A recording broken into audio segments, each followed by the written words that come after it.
मिर्ज़ा हमेशा के लिए अपने घर वालों को छोड़कर चला जाता है और घर वालों के लिए एक बहुत बड़ी परेशानी भी खड़ी कर देता है। इस घर का जो सर्किट था इसे मिर्ज़ा की सैलरी से चलता था और जब मिर्ज़ा की डेथ हुई है तो इस घर का जो सर्किट होगा इसे भी हमेशा के लिए बंद हो जाएगा। और जिस वक्त मिर्ज़ा अपने बेटे को डॉक्टर के पास लेकर गया था तो डॉक्टर ने मिर्ज़ा को वार्निंग दी थी कि भाई अगर आपने अपने बेटे का इलाज सही तरीके से ना करवाए तो आपके बेटे की डेथ भी हो सकती है। अब घर वालों के पास ऑप्शन क्या मौजूद है? क्या ये लोग सदफ को मजबूर करेंगे अब्दुल्ला के पास जॉब करने के लिए? अगर अब्दुल्ला के पास इसे जॉब करने के लिए चाहती है तो वहां पर जाकर क्या शॉकिंग ट्विस्ट पैदा हो सकता है। तो वक्त मिर्ज़ा जिंदा था तो अपने बेटे को इसे डॉक्टर के पास लेकर गया, वहाँ पर बेटे का टेस्ट करवाया। रिपोर्ट आने के बाद डॉक्टर जो होते हैं इसे मिर्ज़ा को अपने पास बुलाते हैं, इसके साथ ये डिस्कस करते हैं कि भाई आपके बेटे को ये बीमारी है और उसके लिए इतने सारे पैसे चाहिए। तो मिर्ज़ा इस मामले पे बड़ा परेशान हो जाता है, इसके पास एक फूटी कौड़ी तक नहीं होती और ये घर के अंदर आता है और अपनी बेगम के साथ ये बात शेयर करता है, सदफ के साथ ये बात शेयर नहीं करता। लेकिन सदफ को मजबूर करने की कोशिश कर रहा होता है कि सदफ आप मेरी बात मान लें और आप अब्दुल्ला के पास जॉब करने के लिए चली जाएं। लेकिन सदफ इनकार कर देती है, अपने वालिद को कहती है कि मैं कभी भी जॉब नहीं करूंगी अब्दुल्ला के पास। तो इस मामले पे मिर्ज़ा अपसेट रहना शुरू हो जाता है, डिप्रेशन में चला जाता है, ना किसी के साथ खुलकर बात करता है, अपने कमरे के अंदर मौजूद होता है, जिसकी वजह से इसकी डेथ होती है। परेशानी के अंदर जब बंदा चला जाए तो उसके बाद परेशानी आपको हमेशा के लिए बर्बाद करके रख देती है। आपके ऊपर जितने भी परेशानी है उनका आप हंसकर मुकाबला करें। अगर परेशानी आती है और उल्टा आप परेशान रहना शुरू हो जाएंगे तो परेशानी आपको हमेशा के लिए ख़त्म कर सकती है। अब मिर्ज़ा की डेथ तो हो जाती है, घर वालों के लिए मुसीबतें बढ़ना शुरू हो जाती हैं। अब्दुल्ला पाकिस्तान के अंदर मौजूद नहीं होता, ये तो कनाडा गया होता है। लेकिन जैसे ही अब्दुल्ला को इस बात का पता चलता है तो उसके बाद ये फ़ौरन मिर्ज़ा के घर के अंदर चला जाता है। ये पहले अपने घर के अंदर नहीं जाता, इसके साथ पर्सनल सेक्रेटरी हमसा भी होती है, इससे फ़ौरन सदफ के घर के अंदर आते हैं। जब सदफ के घर के अंदर आकर बैठ जाते हैं, सदफ इनको देखती है तो सदफ अब्दुल्ला के साथ मुलाकात नहीं करती, इसे दूसरे कमरे में चली जाती है। तो अब्दुल्ला बैठ जाता है और सदफ की माँ के साथ बात करना शुरू कर देता है, सारी कहानी बता देता है और कहता है कि भाई मुझे इस बात का बहुत दुख हुआ है कि भाई आप लोगों को मेरे साथ छोड़कर चला गया है।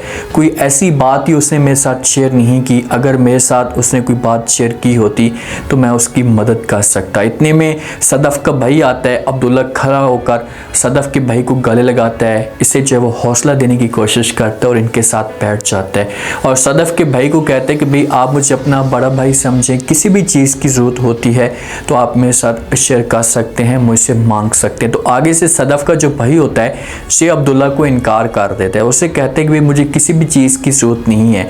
जहाँ पर अब्दुल्ला को थोड़ी बहुत टेंशन आती है, गुस्सा आता है, लेकिन ये अपने आप के ऊपर कंट्रोल करता है। और अब्दुल्ला जो होता है ये मिर्ज़ा के जो ख़ानदान के चेहरे होते हैं इसे पढ़ लेता है कि भाई इनके चेहरे के ऊपर क्या लिखा हुआ है, ये किस वजह से खुश नहीं है। सदफ जिस वक़्त अपने कमरे के अंदर मौजूद होती है तो हमेशा इसके पास जाती है और जाकर बात करती है, सारी कहानी बता देती कि भाई अब्दुल्ला जो पाकिस्तान के अंदर मौजूद नहीं था, अब आया है मुलाकात करने के लिए तो आपका हक बनता है कि आप उसके साथ मुलाकात कर लेती, एक दफ़ा जाकर बात कर लेती तो इसी के से आपकी जो परेशानी होती ये थोड़ी बहुत कम हो जाती। लेकिन सदफ मेरे ख्याल में मुलाकात नहीं करेगी अब्दुल्ला के साथ। जहाँ से अब्दुल्ला उठकर चला जाता है, अब अब्दुल्ला उम्मीद लगाकर आया था कि भाई मेरी जो मुलाकात है ये सदफ के साथ हो जाएगी तो थोड़ा बहुत मेरा जो माइंड होगा ये फ्रेश हो जाएगा। जिस वक्त ये वापस आते हैं तो बाद में माँ भी जो है वो गुस्सा करती है सदफ के ऊपर, इसे भी समझाने की कोशिश करती है और कहती है कि भाई पागल हो गई हो तुम, क्या तुम्हें कम से कम जो है वो अब्दुल्ला के साथ मुलाकात करनी थी। तो आगे से जो है वो सदफ अपनी माँ को इनकार कर देती है, अपनी माँ को कहती है कि माँ जी मैं किस वजह से मुलाकात करती। माँ कहती कि भाई जब कोई बड़ा आदमी, इस का अमीर आदमी घर के अंदर ऐसे आता है खुशी होती है, आपके वालिद की डेथ पे क्यों ना आया हो लेकिन हमें बहुत खुशी हुई है और आपको भी खुशी होनी चाहिए थी और आप भी उसके साथ एक दफ़ा मुलाकात ज़रूर करती। अब जो सदफ की माँ है ना, इसका माइंड जो है इसे चेंज होना शुरू हो चुका है और ये चाहती है कि सदफ मुलाकात करे अब्दुल्ला के साथ और जाकर उसके पास जॉब भी करे, लेकिन सदफ अभी भी अपने फैसले पे कायम उद्दैम है और उसे अपनी माँ को इनकार कर देती है, क्योंकि सारी जो कहानी होती है ये सदफ को नहीं पता होता। सिर्फ और सिर्फ सदफ की माँ को इस बात का पता होता है कि भाई हमारे पास इसके अलावा कोई और ऑप्शन मौजूद ही नहीं है, यही बंदा है जो हमें 6 से 7 करोड़ रुपए दे सकता है, कोई और बंदा नहीं दे सकता। दूसरा ऑप्शन इनके पास ये मौजूद है कि से घर को बेच दें, घर को बेचकर उसके बाद पैसे मिल जाएं और ये अपने बेटे का इलाज करवाए, यही हल है इनके पास। अब ये इस बारे में सोचना शुरू कर देते हैं। जो सदफ की माँ है ये जाती और जाकर अपने बेटे के साथ बात भी करती है, इस मौजू पे डिस्कस भी करती है, ये गपशप भी कर रहे होते हैं। तो इतने में सदफ आती है और आकर जो है वो इनको परेशान देखती है तो उनसे पूछने की कोशिश करती है। तो ज़वेयार पहले सदफ को बताता है कि भाई आप ही, मुझे जो है ये बंदा बहुत ही अच्छा लगा है और मैं आपको यही रिकमेंड करूँगा कि आप जाएँ और जाकर उसके पास जॉब करें, आप जाएँ और जाकर वहाँ पर काम करें। तो सदफ कहती कि मुझे समझ नहीं आती इस बात की कि आप 6-7 करोड़ रुपए की बात कर रहे हो, घर को बेचने की बात कर रहे हो, इसके पीछे रीज़न क्या है? कुछ ना कुछ आप लोग मुझसे बात छुपाने की कोशिश कर रहे हैं। मामले पे सदफ को टेंशन हो जाती है क्योंकि माँ बार बार सदफ के साथ ये बात करती है, घर के अंदर ये बात चल रही होती है कि भाई 6 से 7 करोड़ रुपए भी चाहिए, घर को भी बेचना है, अगर पैसे ना मिले तो हम घर को बेच देंगे। तो सदफ इसी वजह से अपनी माँ के साथ ये बात करती है। ज़वेयार तो वहाँ से गुस्से से चला जाता है क्योंकि सदफ तो इनकार कर देती कि मैं चाहे जो कुछ भी हो जाए जॉब नहीं करूँगी, उसके पास काम करने के लिए नहीं जाऊँगी। लेकिन माँ प्यार से समझाएगी, इसे कहेगी कि भाई आपको हर सूरत में काम करना होगा। जिस वक्त अमार काम पे मौजूद होता है अब्दुल्ला के पास तो इसे हमशा के साथ ये बात शेयर भी करता है। हमशा को कहता है कि भाई सदफ जो है वो पागल है और मेरी वजह से यहाँ पर काम करने के लिए नहीं आ रही, ज्वाइनिंग नहीं कर रही। तो आगे से हमशा ये बात सुनती है तो ये अमार को जॉब देती, क्योंकि हमशा को तो इस बात का पता है कि भाई सदफ अमार की वजह से जॉब करने के लिए नहीं आ रही, सदफ अब्दुल्ला की वजह से जॉब करने के लिए नहीं आ रही। तो ये बात शेयर करती है और सारी की सारी अमार को बात बता देती। अब उसे गुस्सा दिलाने की कोशिश भी करती है कि भाई जब मैं इसके सामने इसक की बात करूंगी तो इसे गुस्सा भी आएगा। उसे कह दी कि भाई वो पागल नहीं है, हम दोनों से ज़्यादा वो तेज़ और चालाक है, अक्लमंद है और आपको इस बात का पता भी नहीं है कि वो जॉब किस वजह से नहीं करने के लिए आ रही।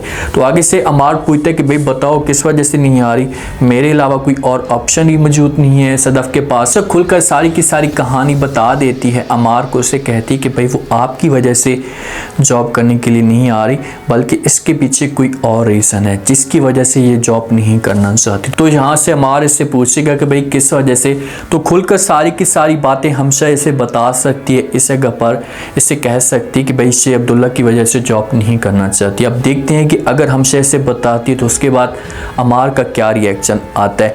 अब्दुल्ला जो होता है ना, इसे रास्ते में जा रहा होता है गाड़ी में, हमशा के साथ इसे बात शेयर भी करता है। उसे कहते कि भाई मिर्ज़ा साहब ठीक कहते थे कि भाई मुझे पी कर जो वो इनके साथ बात नहीं करनी चाहिए, इनके चेहरे के जो तासरात होते हैं इसे बता रहे होते हैं कि ये खुश नहीं थे। अब हो सकता है कि मिर्ज़ा ने अपने घर वालों के साथ ये बात शेयर की हो, उसे बताया हो कि भाई ये हर वक्त बहुत ज़्यादा पीता है जिसकी वजह से मुझे अच्छा नहीं लगता। इतनी मजबूर हो जाएंगे कि इनके पास कोई और ऑप्शन मौजूद ही नहीं होगा। अगर माँ इसे मजबूर करती है, जिस हिसाब से माँ का जो है वो रिएक्शन आता है, अब्दुल्ला मुलाकात करके चाहता है तो माँ खुश होती है इस मामले पे, तो ये सदफ को मजबूर कर सकती है। अब देखते हैं कि सदफ वहाँ पर जॉब करने के लिए जाती है तो जॉब के पैसों से तो सर्किट नहीं चल सकता।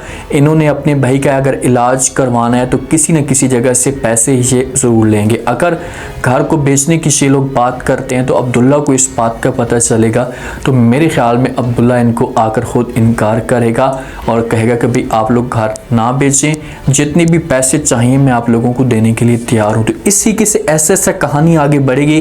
फिर सदफ के दिल में जो नफ़रत पैदा हुई है ना, ये कम होगी और ये जाकर फिर अपनी मोहब्बत का खुद इजहार करेगी। उम्मीद है आज का रिव्यू, आज के टीजर आप लोगों को पसंद आया होगा।